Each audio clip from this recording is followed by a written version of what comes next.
Hello students, myself is R.P. Singh. I am going to discuss atomic mass related with basic concept of chemistry of class 11th. देखिए हमने कई video आपको दिए, पिछले video में भी एटॉमिक मास दिया था, उसमें कई टॉपिक्स थे, इसलिए थोड़ा सा हो सकता है हल्का सा फास्ट हो गया हो, लेकिन मैं इसमें केवल आपको दो ही टॉपिक दे रहा हूँ, एवरेज मतलब एटॉमिक मास और देखिए मॉलिक्यूलर मास। ये दो टॉपिक आपको बहुत अच्छी तरह समझा रहा हूँ। जो डेफिनेशन है एटॉमिक मास की, वो डेफिनेशन दो प्रकार से दी गई है। एक कार्बन 12 के रेस्पेक्ट में जो मैं क्लियर कर चुका हूँ, उससे लर्न कर लीजिए आप। जो एवरेज एटॉमिक मास आप जो निकालते हैं वो उसके एक एटम का कितना मास होता है एवरेज, वो कार्बन 12 के 1/12 के रेस्पेक्ट में होता है। लेकिन ये जो है ना, इसकी न्यूमेरिकल में आपको बहुत ज़्यादा जरूरत पड़ेगी, तो मैं इसको आर ए के रूप में, यानी कि रिलेटिव एविडेंस के रूप में इसको देखिए लेके चल रहा हूं। Average atomic mass of any atom क्या होगा, देखिएगा, R A of first isotope into atomic mass of that isotope plus array of second isotope into atomic mass of that isotope upon array of first isotope plus array of second isotope. What is array? Array means a relative evidence of different isotopes. ये relative evidence जो है ना, अगर आपको clear ना हो रहा हो तो परसेंटेज समझ लीजिए, परसेंटेज ऑफ डिफरेंट आइसोटोप्स। मैंने ऐसा ना बहुत सारी चीजें देखिए अब डिस्कवरी हो चुकी है, पता लगाया जा चुका है कि एलिमेंट्स के जो है ना बहुत सारे आइसोटोप्स होते हैं। जैसे आप हीलियम का देखते हैं 2He3 2He4, कार्बन के 6C12 6C12 6C13 and 6C14, ऐसे ही ऑक्सीजन के हैं 8O16 8O17 8O18। अभी मैं कोई आइसोटोप्स नहीं कर रहा हूँ, आइसोटोप्स के बारे में एक टॉपिक आएगा अगले चैप्टर में, तब ये आइसोटोप्स क्लियर होंगे बहुत गहराई से बाइडली। अभी तो मैं हल्का से एक एग्जांपल दे दिया आपको। कार्बन के 3 आइसोटोप्स, ऑक्सीजन के 3, क्लोरीन के 2। अरे क्लोरीन के तो 7-8 आइसोटोप्स हैं, लेकिन जनरली हम लोग 2 ही लेके चलते हैं, 17Cl35 और 17Cl37, जिसका मैंने अगले एग्जाम्पल में लिया है इसको। तो अब देखिएगा इसमें रिलेटिव एविडेंस यानी परसेंटेज, मैं एक एग्जाम्पल से आपको समझाता हूं। We want to find out the average atomic mass of carbon. हम कार्बन का atomic mass, average atomic mass निकालना चाहते हैं। एवरेज शब्द यूज क्यों किया है यहाँ पर एटॉमिक मास के साथ? एवरेज वर्ड इसलिए यूज हुआ है कि जैसे आप कार्बन का एटॉमिक मास बोलते हैं ना, तो उस कार्बन में 3 प्रकार के कार्बन होते हैं, कार्बन 12, कार्बन 13 और कार्बन 14। ध्यान रखें, जो हम कार्बन की बात करते हैं उसमें कार्बन 3 टाइप्स के होते हैं, C12 C13 और C14। जैसे हम ऑक्सीजन की बात करते हैं तो ऑक्सीजन भी 3 प्रकार के होते हैं, O16 O17 और O18 एंड सो ऑन। बहुत सारे एग्जांपल है आइसोटोप्स के, ये इसके स्पेशल टॉपिक में मिलेगा आपको। अब देखिए इसमें कार्बन का हमने जिक्र किया है, कार्बन का हम टॉपिक लिया है यहाँ पर। कार्बन का हम एवरेज एटॉमिक मास निकालना चाहते हैं, फाइंड आउट करना चाहते हैं। तो कार्बन का देखिएगा, these are 3 isotopes of carbon, C12 C13 and C14. Relative evidence of these isotopes are these. Percentage, carbon की जो बात करते हो उस कार्बन में C12 की जो परसेंटेज है वो 98.892 है। ध्यान रखिएगा 98.892। और C13 की जो परसेंट है वो 1.108 और C14 की जो परसेंट है वो 2 × 10⁻⁻10 है, पर बहुत कम है। अब आप थोड़ा सा हल्का सा आप समझने की कोशिश करेंगे तो आप देखेंगे कि 100 तो यही हो गया। अगर आप इन दो को ऐड कर लेते तो 100 हो जाता है, फिर ये कहां से आ गया। इसको आप इस तरह से समझने की कोशिश करें कि ये वैल्यू बहुत छोटी है। देखो 2 इंटू 10 टू द पावर -10 बहुत छोटी वैल्यू है, ये -10 लगा हुआ है। तो ये जो छोटी वैल्यू है इनमें से थोड़ा सा कहीं थोड़ी सी कमी करके इसको एडजस्ट किया गया होगा। अगर थोड़ी सी वैल्यू इसमें से कम कर लोगे, ये थोड़ी सी वैल्यू है, बहुत छोटी वैल्यू है, तो इनमें कोई फर्क नहीं पड़ेगा। कि आप ये कह सकते हो कि ये जो वैल्यू है ये कोई एग्जैक्ट वैल्यू नहीं है, माइनर इसमें डिफरेंस हो सकता है। इसकी पूर्ति करने के लिए ये ध्यान रखेगा, ये अंडरस्टूड कर लीजिए अपने माइंड में। इसको इसमें शामिल करने के लिए थोड़ा सा इनमें से कहीं से बहुत कम कम करना पड़ेगा, तो ये एडजस्ट हो जाएगा। अच्छा अब देखिए, जो कार्बन 12 है उसका एटॉमिक मास कितना 12, C13 का जो होता है एक्चुअल वो 13.00335, ये यू में लेते हैं। अच्छा C14 का है 14.00317, यानी जिसको आप 14 बोलते हो वो एग्जैक्ट 14 ना होकर के ये होता है, जिसे 13 बोलते हो वो ये होता है। और 12 जो 12 है ना, ये भी मैं आपको बता दूं 12 एग्जैक्ट नहीं है, इसमें माइनर डिफरेंस है। अब लेकिन क्या है, ये 12 ये 100% के बहुत नजदीक है, तो हम इसको 12 ही लेकर के चलते हैं। कार्बन का कहीं एटॉमिक मास हमें लिखना हो या किसी में मॉलिक्यूलर वेट निकालना हो, मॉलिक्यूलर मास, तो 12 ही लगाते, 13 14 नहीं लगाते, क्योंकि इनकी परसेंट बहुत कम है। जब आप कार्बन की बात करते हैं तो कार्बन 12 ही होता है वो।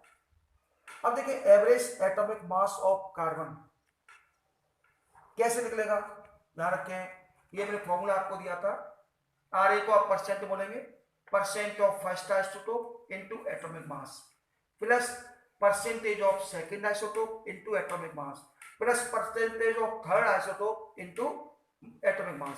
जितने भी आइसोटोप्स हो उन सबके परसेंटेज उनके एटॉमिक मास जोड़ दीजिए और सबकी परसेंट को नीचे ऐड कर लीजिए। तो आप समझ रहे होंगे सारे सबकी परसेंट हम ऐड करेंगे तो 100 ही आएगी। तो देखिए यहां जाइए, ये परसेंट है C12 की और इसका एटॉमिक मास 12 है, तो this into this plus this into this plus this into this, देखिए ये हमने लगा दिया ऊपर और सबकी परसेंट को हमने नीचे ऐड कर दिया। ये परसेंट जोड़ करके 100 हो जाएगी। फिर मैं रिपीट कर दूं, 100 तो इन दोनों को जोड़ करके हो रहा है, ये तो एक्स्ट्रा है, तो ये एक्स्ट्रा जो है ना इनमें से हल्का सा कहीं कम होगा, उसको पूर्ति करेगा। ये बहुत छोटी राशि है इसलिए हमको ऐसे ही मान लिया है कि इससे कोई चेंज नहीं आने वाला है खास। आप जब इसको भी आप ऐड कर लीजिए, सपोज इसमें भले ही 100 से थोड़ा सा ऊपर हो जाए, लेकिन कितना ऊपर होगा, माइनस की 10 पावर है। आप 0 0 लगाते जाइए पॉइंट के बाद, जा करके बहुत लास्ट में जाकर के आएगा, तो कोई डिवाइड का कोई फर्क नहीं पड़ेगा इस पर, बहुत ही माइनर कहीं फर्क पड़ेगा, उसे छोड़ देंगे, निगलेक्ट कर देंगे उसको। ये ऊपर वाली सारी वैल्यूज हम ऐड कर लेंगे मल्टीप्लाई करने के बाद, तो मल्टीप्लाई करने के बाद ये आंसर हमारा निकलेगा। हमने इसमें भी आंसर को ध्यान रखें, इस आंसर को हमने छोड़ दिया है, ऐड करने में इसको छोड़ दिया है, क्योंकि इससे कोई खास फर्क नहीं पड़ रहा है।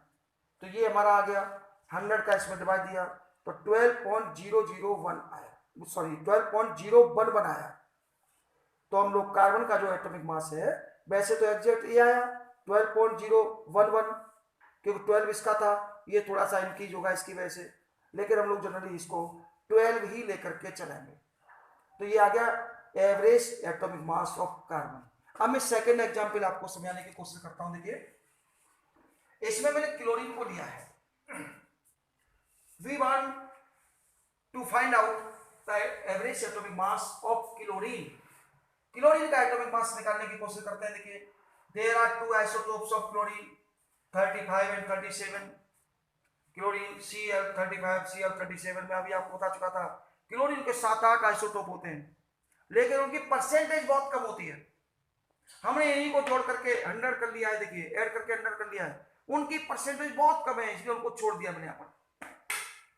जनरली हम लोग इन्हीं दो को पढ़ते हैं, आइसोटोप्स ऑफ क्लोरीन Cl35 और Cl37।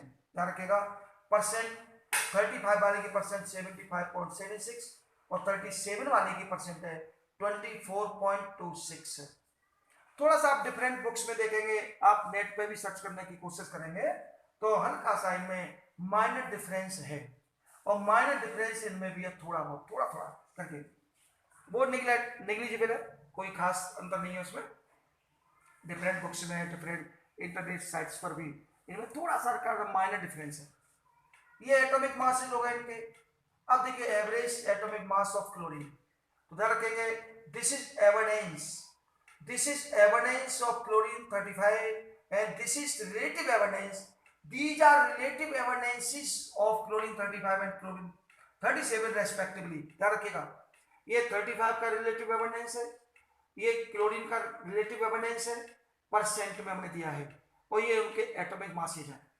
तो relative evidence of this into this plus this into this, ये हमने कर लिया, और इन दोनों परसेंट को हमने नीचे ऐड कर दिया, तो ये तो 100 ही होनी है। अच्छा, ऊपर वाले को हमने कैलकुलेट किया, इसको दोनों को मल्टीप्लाई किया, इन दोनों को मल्टीप्लाई किया, फिर दोनों को ऐड किया, ऐड करने के बाद आंसर आया 35.45, और 35.45 आया तो इसको हमने 35.5, ध्यान रखिएगा 35.5 लिख दिया। तो अब आगे चल के हम लोग जब भी मॉलिक्यूलर वेट किसी का निकालेंगे, मॉलिक्यूलर मास किसी का निकालेंगे, उसमें अगर क्लोरीन होगा तो क्लोरीन का हम लोग 35.5 लेंगे। ध्यान रखिएगा, ध्यान रखें 35 के का परसेंट ज्यादा है ये, और इसका आंसर भी देखिए एटॉमिक मास भी 35 के करीब है, और इसका 37 है, 37 के करीब ये भी है, लेकिन इसकी परसेंट बहुत कम है, तो इसका आंसर भी ध्यान रखिएगा एटॉमिक मास का जो रिलेटिव एवरेज एटॉमिक मास है वो भी 35 के करीब आया है, 35.5। ये अपनी कैलकुलेशन कर लेंगे नॉनी प्रॉब्लम। तो क्लोरीन का एवरेज एटॉमिक मास कितना आया 35.5। अभी हम लोग आगे की कैलकुलेशंस में इसी को लेकर के चलेंगे। अब आता है नेक्स्ट टॉपिक, तो आपको क्लियर हो गया होगा ये। अगर कोई इसमें प्रॉब्लम हो एवरेज एटॉमिक मास में, तो मेरे इस पेज पर आप कमेंट कर सकते हैं, उससे रिलेटेड आपको वीडियो अगली बार मिल जाएगा। अब देखिए नेक्स्ट टॉपिक आता है molecular mass.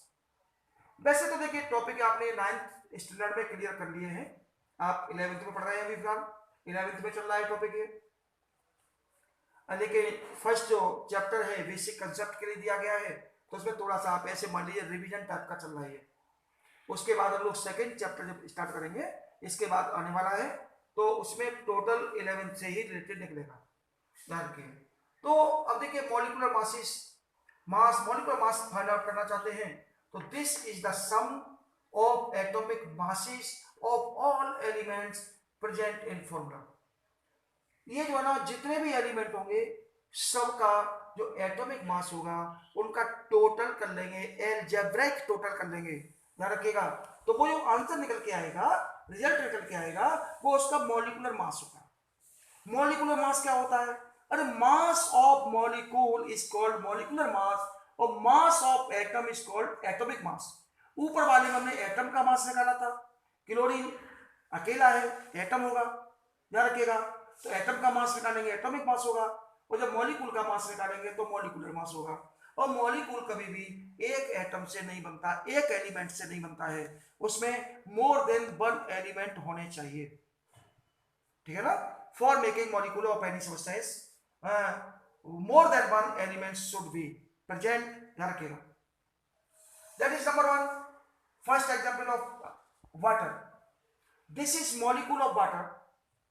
In this, two elements of hydrogen are present and one element of oxygen. यदि ऑक्सीजन एलिमेंट का वन एटम है, ध्यान रखिएगा, और हाइड्रोजन एलिमेंट के दो एटम हैं इसमें, in this formula two atoms of hydrogen element and one atom of oxygen element are present. Hydrogen के दो एटम है और ऑक्सीजन का वन एटम है, तो हाइड्रोजन का एटॉमिक मास जो होता है वो 1 होता है, और दो एटम है तो 2 का हमने मल्टीप्लाई कर लिया, और ऑक्सीजन का एटॉमिक मास 16 होता है, और उसका 1 एटम है, 1 है यहाँ पर, देखिए 1 एटम है इसका, तो 1 का मल्टीप्लाई करेंगे 16 रहेगा। तो हमने वहां दिखाया नहीं, शो नहीं किया है, 1 शो नहीं करते हैं फॉर्मूला में, तो ये 2 बन जाए 2 और 16 हो गया 18 योग। अब निकालते हैं, देखिए कार्बन डाइऑक्साइड का molecular mass. In this formula atom of carbon is only 1 and number of atoms of oxygen is 2।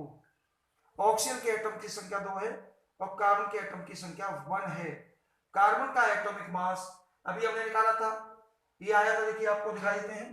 Carbon का एटॉमिक मास 12.011 आया था, लेकिन मैंने आपसे कहा था कि जब आगे के हम मॉलिक्यूलर वेट निकालेंगे, मॉलिक्यूलर मासेस निकालेंगे तो 12 ही लेंगे, ध्यान रखिएगा। तो ये अंडरस्टूड करके चले, 12 लेना है। कार्बन का 1 एटम है तो 12 ले लिया हमने, मल्टीप्लाई 1 का करेंगे। ऑक्सीजन के 2 एटम है तो ऑक्सीजन का 16 होता है, 16 में 2 का मल्टीप्लाई किया, 16 2 या 32 और 32 में 1 ऐड किया तो 12 ऐड किया तो आ गया 44। अब आ जाइए ammonia. In molecule of ammonia 1 atom of nitrogen and 3 atoms of hydrogen are present. ध्यान रखिएगा, नाइट्रोजन का 1 एटम है, हाइड्रोजन के 1 एटम है। नाइट्रोजन का एटॉमिक मास यानी 1 एटम का मास, 1 एटम का मास 14 होता है और हाइड्रोजन का atomic mass means mass of 1 atom होता है 1 और 3 का मल्टीप्लाई है तो 3 का मल्टीप्लाई कर दिया तो 3 बन जाता 3 और 14 हो गया 17। Similarly molecular mass of glucose C6H12O6, carbon का एटॉमिक मास होता है 12, उसमें 6 का मल्टीप्लाई किया क्योंकि 6 एटम है कार्बन के। कार्बन का होता है 1, वो हाइड्रोजन का होता है 1, 12 एटम है तो 12 का मल्टीप्लाई कर दिया और ऑक्सीजन के होता है 16, 6 एटम है तो 6 का मल्टीप्लाई कर दिया और ये सब को हमने कैलकुलेशन करने के बाद देखा तो 180 आंसर आएगा। सो द मॉलिक्यूलर वेट या molecular mass of glucose will be 180 and अब नाउ लास्ट देखिए मॉलिक्यूलर मास ऑफ सुक्रोज, चीनी बोल सकते हैं इसको आप, sucrose C12H22O11। Here number of atoms of carbon is 12, hydrogen के एटम कितने 22, ऑक्सीजन के कितने 11। कार्बन का एटॉमिक मास होता है मतलब 1 एटम का होता है 12 और 12 नंबर है यहाँ पर, 12 का मल्टीप्लाई कर दिया। H का होता है 1, 22 है 22 का मल्टीप्लाई कर दिया। O का होता है 16 और 11 एटम से 11 का मल्टीप्लाई किया और इस कैलकुलेशन को आप पूरा सॉल्व करेंगे तो 342 आएगा। ध्यान रखिएगा। तो ये इस तरह से हमने मॉलिक्यूलर मासेस निकाले। इसी प्रकार से हम लोग टॉपिक तो ये छोटा है, 9th में आप पढ़ चुके हैं, उसको रिवाइज हो गया तो ये आगे चल के हम लोग इनकी जो कैलकुलेशन होंगी, न्यूमेरिकल्स होंगे, उनमें इनका यूज होगा तब देखेंगे। और इस तरह से देखिए मॉलिक्यूलर मास हो गया आज के टॉपिक में और एटॉमिक मास हो गया। इनसे रिलेटेड अगर कोई आपकी क्वेरी हो तो you can send me message question related with this topic. तब तक के लिए थैंक्स फॉर यू।